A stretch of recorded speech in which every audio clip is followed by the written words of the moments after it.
सवाल है कि आउटरीच का मोर्चा लिए खड़े ये टूलकिट एजेंडाधारी तब कहां थे जब ममता बनर्जी सरकार ने द बंगाल फाइल्स की कोलकाता में प्राइवेट स्क्रीनिंग को रोकने का प्रयास किया। अरे भाई, वो तो प्राइवेट स्क्रीनिंग थी, कोई पेड पीआर नहीं।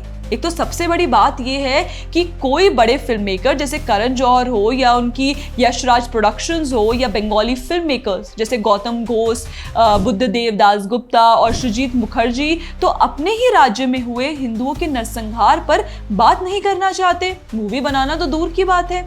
अब जब विवेक अग्निहोत्री ने सोचा कि बंगाल में हुए डायरेक्ट एक्शन डे के दौरान हिंदुओं के नरसंहार को बड़े पर्दे पर उतारा जाए, तो यही सेम इकोसिस्टम अब इस पर भी चुप्पी रखा है और आप देखिएगा बाद में वे इसे भी प्रोपोगेंडा करार कर देंगे।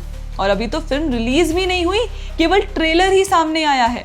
वैसे आपको बता दें कि यह फिल्म 1946 के ग्रेट कैलकाटा किलिंग्स और नोआखली दंगों जैसे ऐतिहासिक सांप्रदायिक हिंसा की घटनाओं पर आधारित है।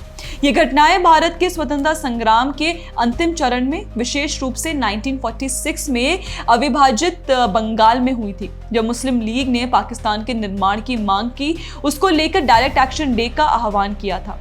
डायरेक्ट एक्शन डे के बाद हिंसा बंगाल के अन्य हिस्सों, विशेष रूप से नोआखली में फैल गई।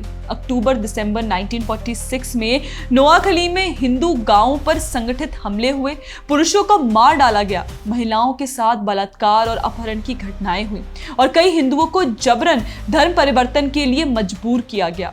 गांवों को जला दिया गया और बचे हुए लोग सुरक्षित स्थानों की तलाश में पलायन कर गए। ये घटनाएं हिंदुओं पर लक्षित हिंसा और नरसंहार के रूप में देखी जाती हैं, जिन्हें ऐतिहासिक रूप से दबा दिया गया।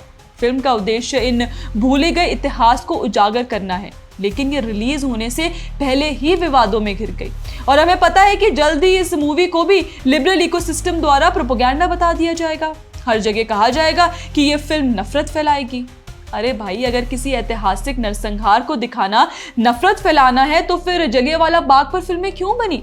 भाग मिल्खा भाग में पार्टीशन के दंगे क्यों दिखाए गए?